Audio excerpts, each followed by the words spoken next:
Good afternoon and welcome to the Bettor Tribune, brought to you by Line Sniper, your definitive source for sports betting content and in-game analysis. I am James Mazzola here with Andy Molitor. Who's your dad again? The former twin, former Brewer great. Brewer. The former Brewer great. We're going to talk a little Northern Trust Open here. The first leg of the FedEx Cup. Andy, can you just explain the FedEx Cup to the people before we even get started? Because it's a little convoluted, but it's important to understand. Yeah, I was going to ask you what the hell it was, but yeah, I did dig a little deep because every year this surprises me. You're going on, we just have these standalone tournaments. They move from stop to stop to stop, and now we run into what they call the golf playoffs, which is, man, if we want to do playoffs, I would want some like one-on-one tournaments for 6 months of that. Huge, like 256 person bracket, but that's never going to happen. So what they do here is, based off rankings, top 125 get in. So the field is roughly 20 to 25, golfers shorter than like an average field, I'd say. So top 125 get in. There still is a cut. We talked about this with some people as we were trying to figure out the reasoning behind this. They still are going to do top 65 and ties cut. Yeah. So if there's like a hard cutoff at 65, it could get weird because the top 70 golfers who finish this weekend will move on to the next round of the playoffs. So next week, again, like I said, we have a short field. There's going to be an even shorter field. The week after that, it's the 30 highest finishing golfers as far as the points go. Is it points or just finishing in the tournaments? Give me points, right? So however you finish. It's all FedEx. So you get points. And you get more points for this event and next event than you would winning pretty much anything other than a major. The only thing I'd add is that because they've made this thing so freaking lucrative, like if you win this whole thing, you get $15 million. If you get second, you get $5 million. If you get dead DFL in the Tour Championship, you get like $500,000 just by getting the 30th, making it that far. So what that means is everyone plays in the shit because they're all greedy like we are, right? So I mean, if you're gonna qualify, you're definitely gonna be in it. So we have pretty much everyone you would ever want from the top 30 of the world golf rankings, led by who we missing? I mean, whatever you want to say, top 30. Molinari does not count. That dude has COVID in fucking Italy or something. Unless you've won a bunch of big tournaments, you have plenty of money, and you're slightly hurt. Then you're not playing. That's a good point. Because we did have a withdrawal. Yeah, we did have a withdrawal of some consequence today. Yeah, well, might as well knock it out of the way now. Brooks Koepka, who missed the cut last week and who could barely get around the final round of the PGA in contention, withdrew, citing knee and hip. Had been playing really poorly pretty much all year, showed some glimpses, but then I think, the workload probably just got to him at this point. And now, he's got WD, which means he's given up on this because he's not going to make the cut here because he's in like 90th, so he'll get passed up by all these guys. And so he's looking at Winged Foot, which is about a month and a half away. The U.S. Open is there. So, I mean, the guy's a major hunter, so it kind of makes sense, right? Yeah. And that's the thing. Like, you get healthy, probably just, head to Winged Foot. Start doing your rehab up there. Like, just get ready. And that's going to be a tough course. So, and he's going to need the full game for that place. We're looking hopping month ahead. What's the worst number you'd play him at there? Like, what would be the absolute worst price you'd play him? Because we're playing him. I would love to get a 20, to be honest with you. Do you think we see that? It'd be tough. I was thinking maybe if we see an 18, I'd be excited. But, man, I'd play like a 15 is probably reasonable, and I'll probably play that. I'll play any. Honestly, got truth at this point, I'll probably play any number because if he's priced like an 18 or a 20, that's a bet, 100%. For sure. I guess we'll get to that. Let's talk Northern Trust here. Like I said, full field. You got the who's who, led by three guys in the market right now. You're looking at Bryson, JT, Rory, and Rahm, anywhere from 11 to 14, depending upon what book you're looking at. Relatively even. Again, you're going to get favorites from different places, but at the top of the market, I want absolutely nothing to do with Rory. And between Bryson and JT, I lean Bryson, with that regard. I actually made a bet on Bryson. He's won here before, won here in 2018. This is a bomber's paradise. These guys are going to be taking driver a lot. which makes sense because these four being top because they're four of the best drivers of the golf ball on tour. Do you have any opinion on those four? Are you going to make any bets on those four? Yeah, I'm probably staying away from Rory too. We've been saying it since the restart. He's, he can be the best golfer in the world, but it's like he's had some weird regression where he's turned into kind of a Rory we've seen in the past who doesn't win. Like he just doesn't compete. There's big chunks of his game that are missing. He's been kind of awful from short, and you're going to need.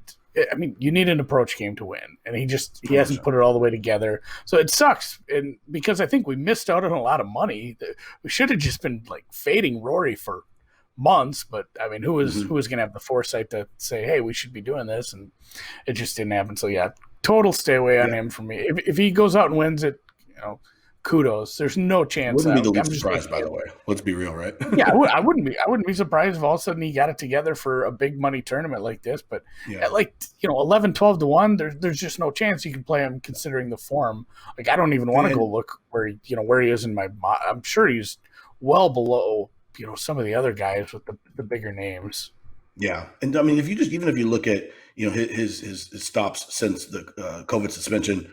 32nd, 41st, 32nd, 47th, 33rd. He did sprinkle in an 11th there where he just chipped in a bunch of times and actually lost strokes on approach. So, I mean, his form is just shit since the suspension. Prior to, he was an automatic top 5, right? So we're seeing a different guy than what we had basically for the last 2 years. As far as head-to-heads go, I went all out, man. Like, I just faded him. I have a JT number as a dog. I have Rory at Pick'em, I have Rahm at Pick'em, and then I have Bryson as a dog. Are you going to go as far as fading him head-to-head as well? I've scared away from that. I'm way more risk averse than you. You know how it goes. I'm not even laying juice on stuff. I'm flat betting and laying strokes on stuff. So I'm staying away from that because I'm still scared of him. He's still even in the the scuffling he's had over the last 7, 8. How many weeks has it been since COVID? It's been almost like 10 now. 6 weeks. Really? Yeah. And you're right, though, because he has been, I mean, he's still gaining strokes on approach. Like off the tee, he's bombing the shit out of it. So, as soon as he dials in those irons, he'll be back. I just don't see that happening right now. And in terms of those other four guys outright wise, you're looking down the board. Yeah, I love JT. If JT has like a so-so Friday and he gets into the 20s, and you take some context when you're looking at guys when you're live betting. Maybe he had a couple unlucky lies and he made the best of it, and you think maybe the best of his rounds are maybe ahead of him. There's something to be said because live numbers. I hate that when people say, "Oh, I'm just going to wait for a better live number on this baseball game, like a better live over." Well, yeah, you got over 6 instead of over 9. But there's 3 less innings now. It doesn't make a lot of sense. So you have to put a lot of context into your live betting. So JT possibly is a live ad. The other guys I'm probably avoiding. I like Bryson, but it's a tough number. It's such a good field. Yeah, no, you're right. And I'm with you on that. Looking at Thomas live would be my play. I almost bet him, honestly, got truth, but I think you're right there. Moving on to the next group of guys, super interesting. 2 guys in particular here that I want to talk about. We have Jason Day and Patrick Reed. Day's anywhere from, looking right around 22 and Reed's right around 27. Xander's a little shorter at 18, and I'm just going off bookmakers lines here because, they have the best lines. And then you have, my son Colin Morikawa at 24. Of those 4, and then, throw in DJ, who I think is getting overlooked entirely this week. You have 5 guys there. Are any of those guys piquing your interest? Yeah, I can't quit Jason Day sometimes, but he has a goofy game. I don't know, and maybe it translates here. If he's just sinking everything like he has when he was a younger man, it's not like he's some old guy, I guess. But at the same time, if he can get back into that sort of form and play well, it's a course that works for him. Like just make everything because we have these nice easy greens. So it's a tough price, like 20. Well, it's 20 at Bet Online. What was he at Bookmaker? Like 22. Again, it's just not enough value. We talked about this a little off the air. We felt like, hey, usually there's weeks where you just see numbers and you laugh like that guy shouldn't be 90. What are you doing with that? And this week was tough. Like a lot of guys are priced, really closely, like, yeah, that's, you don't come out and say like, that's a stupid number. It shouldn't be that low. He's terrible. I'd take the opposite of that if I could, but there's a lot that's just like, shit, that's right. That's just nuts on. And a lot of these numbers are like Reed at 30, maybe it's close, but I would hope for more like a 35 on him. I just because I love the guy. I've made some money off him. Like somebody right in that range, like Berger at 38 at some places. Yeah. I don't know if you shop around a little, find something. He's 28 at other places. So like, I'm probably going to tickle that because I like him a lot. And he popped super high in my model. He's so consistent. And I think a lot of my modeling is shorter term.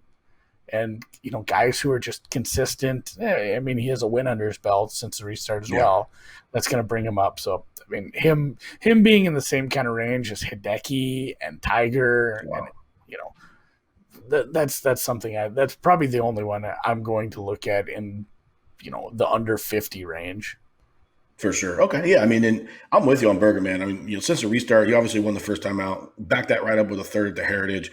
Second at the St. Jude, 13th at the PGA, where he was right in until the very last day. I mean, he was one of the favorites going into Sunday. Slipped up a little bit more, tough track, no big deal. I love Berger. I mean, I actually bet him at 33. So the fact he's at 38 right now, not super happy about that. But maybe you should add some more. You could add a little bit more there. And you're right. I mean, he's priced in a territory with, like you said, Decky and Tiger. I love Tiger. Don't get me wrong. Adam Scott. Those guys just don't quite have the win upside. To me, the win equity that Berger does. One guy I am looking at, and I did get a good price on him, is we're finally seeing Cantlay. Well, we did, I should say, over 30. I grabbed him at 30 when he first opened. He's down to 25 now. The guy had been in the low 20s pretty much all season long. Not a bet there for me normally, but do you have any opinion on Cantlay? I really like where he can go. If he could just play decent on Thursday, the dude will be right there every single week. He shits the bed on Thursday, and then he comes back and, goes like 68, 67, 65 to top 20. And you're like, dude, you shot 2 over on Thursday. What happened, bud? But I feel like if he can get that down, he's going to be ready to rock and roll. Do you have any opinion on Cantlay? Yeah, I have him super high. That was close. I wish his matchups would have been better. I wanted to bet him in some matchups. I start looking at the guys that are popping high and some of the, I start pulling some numbers for certain things that are important in this course. And I don't know, maybe we should have led with some of that stuff, what's important to this course, but we can kind of sprinkle that throughout. Like these par fives, you have to score on them. You absolutely have to, there's certain other aspects of your game that are just going to translate to par 5 success. But I actually just looked, who's playing, who's gaining the most strokes on par 5s and, in general. And he was number 1 over the last 24 rounds. He's top 10 over the last 50. He's a guy who can score on 5s. And that's, you're going to need some eagle looks. You're going to need you're going to need a birdie look on every par 5. You can't, lose scoring opportunities on those highly scoreable holes like that, because you're not going to score a ton on the 3s. The 4s are probably kind of neutral for everyone. Yeah. So the guys that can get long, have a nice approach into maybe some, I'm hearing it's dry. Like, the guys that can maybe play in some of these drier greens, is if it's not going to be super receptive, a guy that can score on the 5s, get some eagle looks. That's Cantlay was super high in everything I looked at for that. Yeah. And the winner's going to have eagles. Like you're looking at the par 5s, they play the easiest hole, the third easiest hole, and the fourth easiest hole are the par 5s. So, and you only have 3. So, you have 3 opportunities, throughout your round, and you're going to need eagle looks, like you said, and all of these are reachable. I mean, 18 is 530, man. Like Bryson's hitting it 360. So, you're looking at like a, driver 8-iron into that par 5 for him, right? So, you're going to, I totally agree with you in that regard. It's definitely a high component of my model. And, just talking about the course in general, it's pretty simple. It's a bomber's paradise. I mean, the fairways are hit well, easy at high regularity, and everyone's taking drivers. So it's pretty straightforward. You're going to have to obviously, putt well, but the greens are easy. So to me, bombers, like, let them rip. Grab the guys who can just absolutely smoke it. And when you're looking at a guy like Cantlay, he's definitely in that class. Moving through some of these guys, I'm looking at like even like a Xander at 18. Like, I don't understand that. To me, he's Oh the yeah, one he's that can't another wait guy back that when was he's- super high in par 5 and Eagle stuff. Was he really? Okay. I mean, I guess that makes sense, Yeah. but I don't like him up there at that number. I think No, DJ's but being that overly. price is crazy. Oh my god, that's wild. Like he's not in the class of those guys to me. I mean, shit, Morikawa is a better golfer than he is, and he's a higher price. So I mean, I don't really get that. Not to say I'm going to fade Xander by any means, because obviously he has super high win equity here, but compared to the rest of the field, anything on Tiger, I'm just, to me, these are tune-ups for him because he really only cares about majors. Anything on Tiger, I don't really have much. Yeah, I mean, putting numbers aren't great. Just if you want to go a little more short term, Yeah, since the restart and in what he's played, it's a goofier sample size. And when you start looking at something, if you're pulling up, and trying to compare apples to apples, somebody's last 24 rounds compared to another person's last 24 rounds, you got like once we got like 5-6 weeks in, we started talking about that, like Hovland and Varner. I think we're a couple of the guys that man, they played every single week.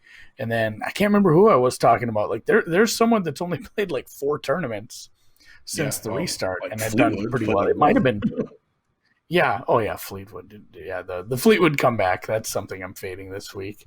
Oh god. But even like Berger's played 5 times since the restart. Yeah, there's a big enough sample to draw some conclusions for sure. And like you said, when you're looking at Tiger's sample, I mean, shit, the Zozo was like six tournaments ago, and he won. So it's like that's in October, man. We're almost a year out from that, right? So yeah, exactly. You got to look at some context and some of this stuff. Yeah. And the guys, he's been able to gain strokes on approach, right? Like that's been really solid for him. So for sure. I don't necessarily dislike where his game is. For me, he's just holding back. I don't really see him going hard. Now, if he gets in contention, he'll get the juices flowing, but I think the number's probably pretty right. I'm not really super interested in that regard. The rest of the field, as far as outright, no chance. Yeah, no. Honestly, man, this field is just priced so well that I just honestly got truth. And you know me, man. Like I'll spray I'm shotgun style. Like I'll have 6, 7, 8 guys, no problem. I literally have 3. I have Cantlay. The only guys I have edges on are Cantlay, Berger, and then one more guy. And then I bet Bryson because I think he fits well here. I had just a small edge on him. My guy deeper, and this is I like you said I have edges on 3 guys and I bet 4 outrights. Yeah, well, Bryson. It's a weird fit thing. I mean, I get what you're saying. It's a nice fit because he can. I'm no slave to my numbers by any means. So like, if I just sometimes you got to go with the hunches, right? And I had a little value on it, but not very much. That's for sure. Victor Hovland, I fucking love Victor Hovland at 60-1. Finally, you get him at a price that's bettable.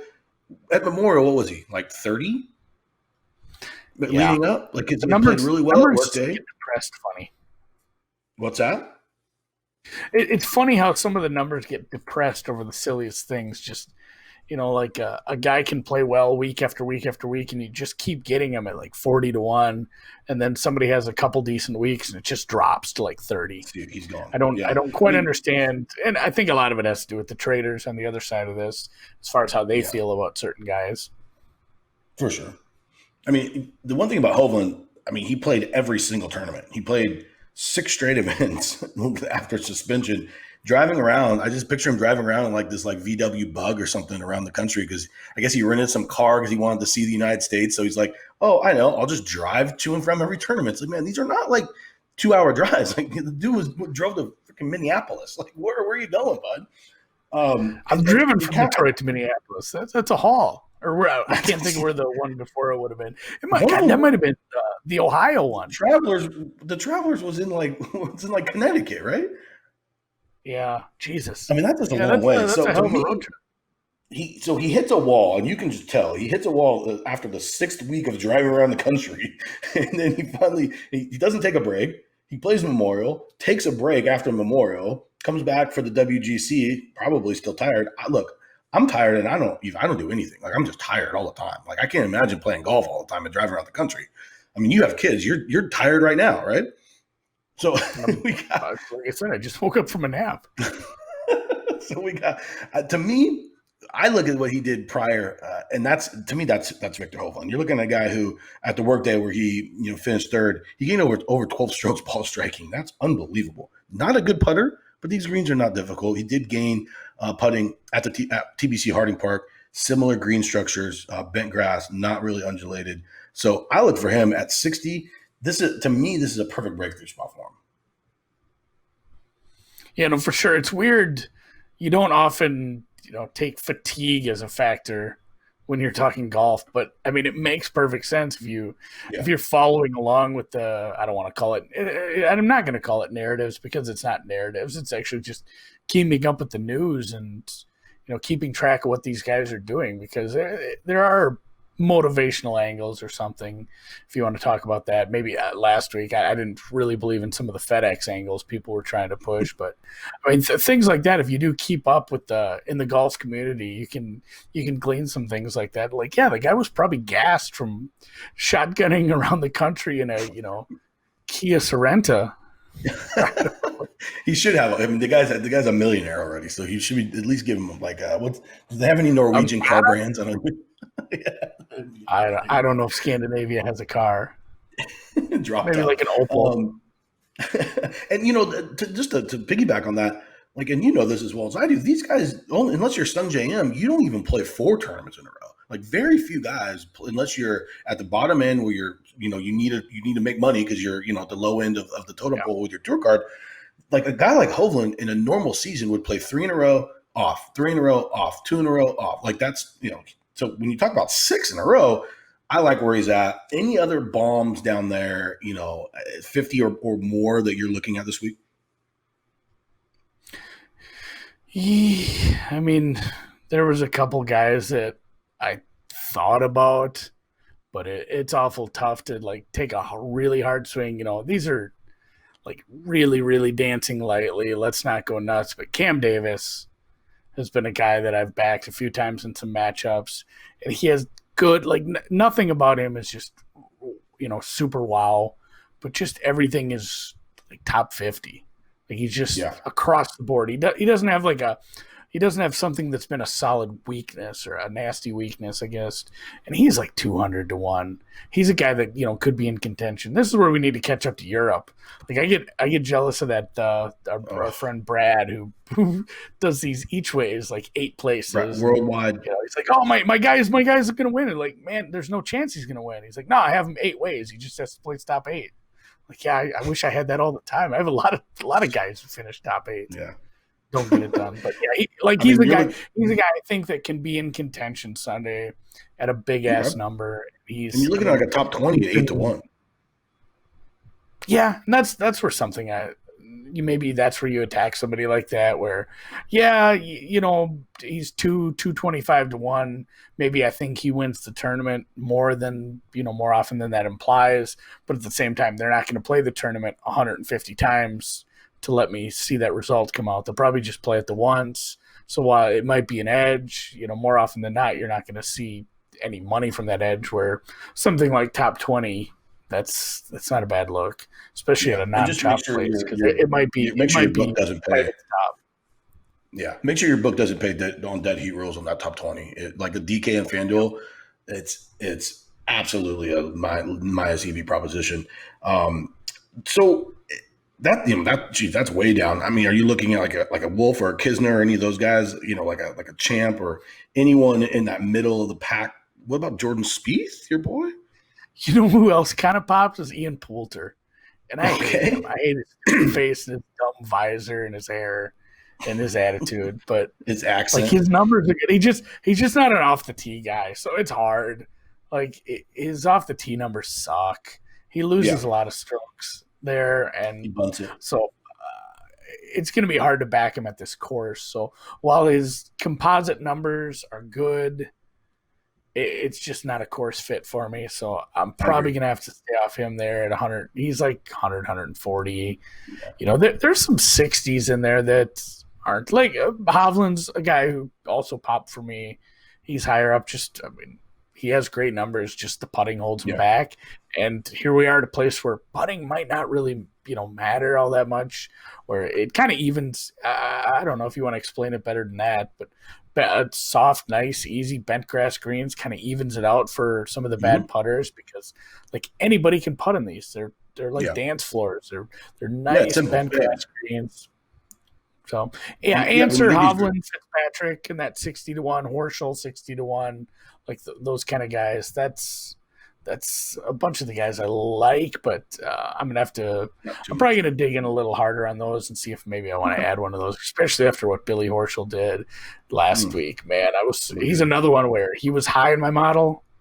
I played him in a matchup, and I didn't play him to win, and he almost won, and that will drive you nuts when you like a guy enough to back him as a in a matchup, and then he's in contention. It's like, shit, don't win it. Because if you're looking at him in a matchup, obviously he's there for you. So I totally agree. That's actually a good segue. Matchups. Let's look at some head-to-heads, man. I have one that I really like. This thing has gone all over the board. It's gone from like minus 140 to the guy I bet on to I got it 103. Even had the God chime in on my Twitter feed to comment on it. Harris English over Jordan Spieth. I know, right? Harris English over Jordan Spieth minus 103. I'm cool playing it up to minus 120. I know you're a big lay the strokes guy. I'm not sure if there's a lay the strokes out there on Bookmaker or not right now. That to me, Spieth has won his 2 last matchups where I faded him simply because he made the cut on the number, and the guy that I backed was absolute shit in Hatton and Tude.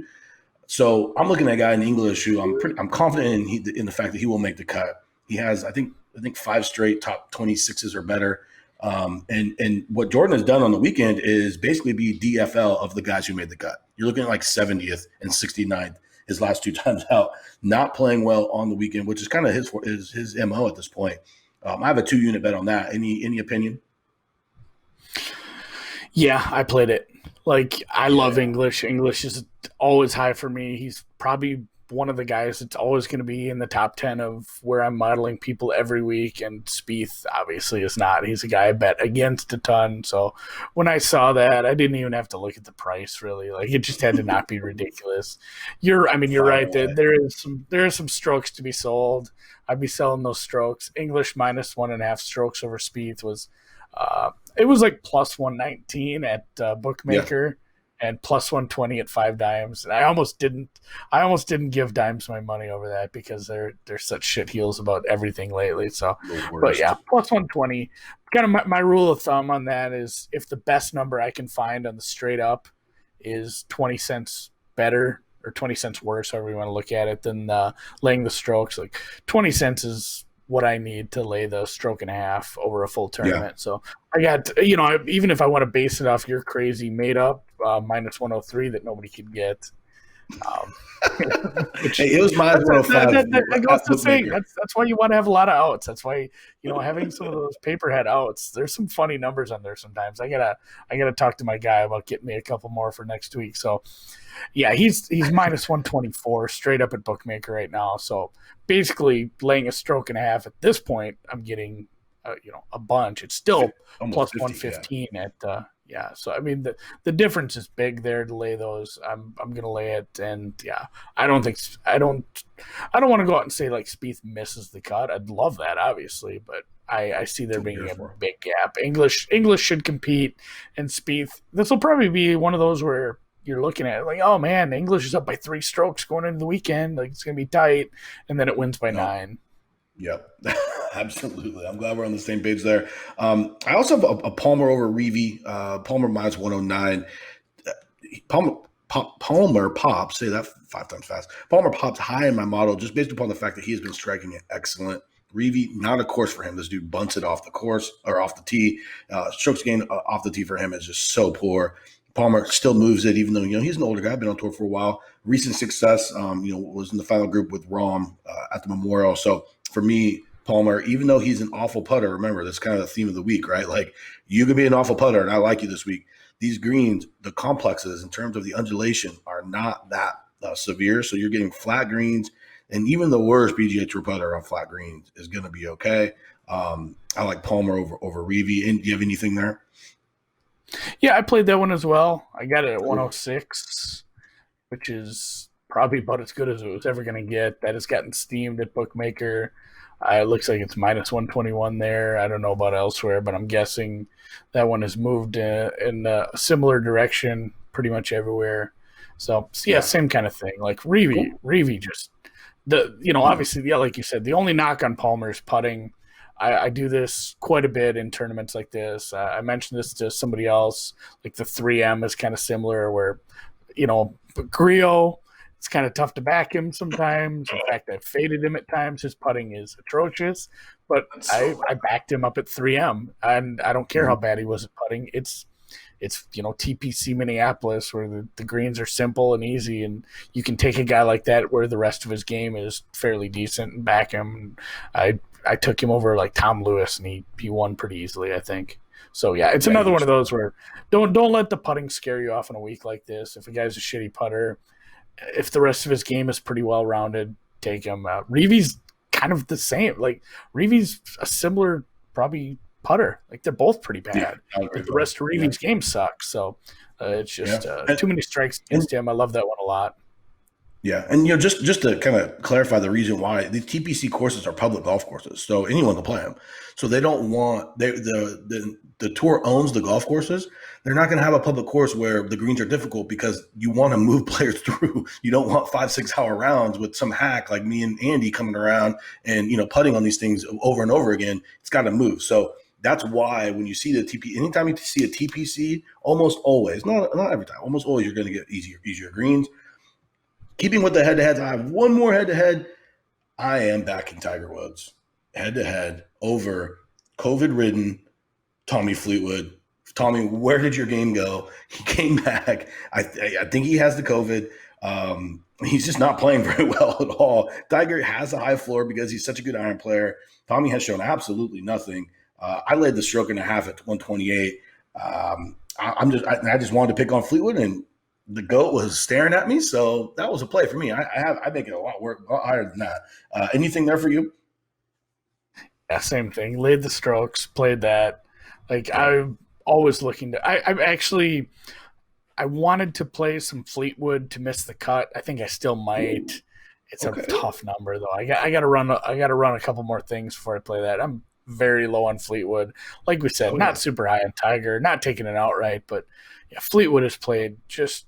I don't know if he's trading off his name because a lot of books open like 5 or 6 Tiger matchups, which that's what you want to do.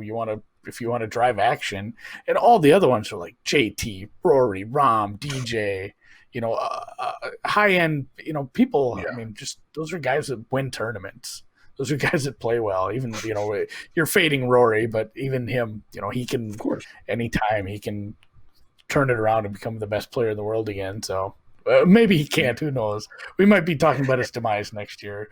But they drive all those. And I'm looking. I'm like, oh man, am I going to fade Tiger and just lay strokes and fade Tiger and all these? And then I see the last one that's Fleetwood, and it was close to a pick. I said that's silly. That was the first one that I highlighted. I said I will gladly lay some strokes there and play over Tommy Fleetwood. Not scared of that one at all. But that one probably is a cut decided. Yeah, I'm looking at cut at plus 210, so you're looking at a little 33%, right? Yeah, it's just tough. The field's so small. Yeah, that's the one thing I will say. When you have a full field of 150 and then you take 30 guys out, it's a lot easier to make the cut when you have 30 guys less you have to beat. So those are really tough. We don't have tour pros or anything in this. Yeah, you don't have the comment. You have the automatic 20 people that have no chance of making the cut. And do you know where I get screwed the most with that is Augusta. I will never take anyone at the Masters to miss a cut again because literally there's only 70 guys when you count all the old dudes who have won and all the international, the guys who get in on exemptions. There's only 70 guys anyways. So that was one place where I will not take a miscut bets anymore. No. But that's where they could put whatever number after the minus sign to make the cut for most of the top players, and you can't go against it. Unless Justin Rose last year. But that's neither here nor there. Okay. Last but not least, let's get into some of the more exotic markets. Jesus, I can't even talk today. One of the markets that kind of bonded us in the beginning of this venture is the hole-in-one market. Have you had a chance to check that one out yet? I did. It's properly priced, and it's pissing me off because when I first did my course breakdown, looked at the course, I'm like, these threes are tough. The easiest three is the there's still, I mean, I guess there is a one short 3. It plays at 187. It's Still the 10th hardest hole. I mean, it still plays over par as a whole, like 0.1% of people. Yeah. And that might be. I kind of want to dig a little deeper into that, see if they switched anything up on number 16. But the rest of them are impossible. Like the number 11 is a 231 yard par 3. Plays the second hardest hole in the course. Number 3 is the 9th hole hardest, and the other, and that, middle of the pack there. It's still 208. It plays over par, and the 8th hole, the 8th hole is 213, 5th hardest hole on the course. So that's just. And what number were you seeing? Likely, it's 16 it's 16 or nothing, and then also you have a smaller field. Mm-hmm. Like you're not getting as many shots at it as normal, so it's probably priced pretty properly at like -150 on the no. But if I had to play it, there's no chance I'm, taking the cute plus number at a yes. No, don't get cute with that one. That's always a fun one. Honestly, I don't. And again, it's hard to tell just by pure numbers because maybe they play downhill, maybe they play uphill, maybe they play into the wind, whatever it may be. But just on the surface, it looks like it's going to be hard. I saw -140. I don't even mind that number, to be honest with you, because I don't think there's any way in hell there's one to this week. Any other of the actually, you know what? I have one more while you peruse. I am going to be playing Sugar Shane Lowry as the top Great Britain / Ireland finisher. You're going to have to look around for these. Like Bovada. What's that? Yeah, you're going to have to look around. Bovada definitely has it, but it's a fun bet. Most locals will have it. So these are the guys they have to beat out. Hear me out here, okay? You got Rory, who I hate this week. You have Paul Casey, who solid player, obviously. Tommy Fleetwood, no thank you. Hatton, he hasn't played well 2 straight weeks. Justin Rose is lost with ball striking. And Fitzpatrick also cannot hit irons. So you're looking at Shane Lowry as the next guy at 12-1. To me, it's a 2-horse race. You got Lowry and Casey. Yeah, either if Rory gets right, he can be in the mix, but 12-1 over a struggling Rory, and I like Paul Casey enough where I'd probably be scared off this, but that's a big fat number for a guy who's playing pretty well, especially considering, the numbers based off the numbers based off the other people in the field, and the other people in the field, half of them are playing pretty shittily right now.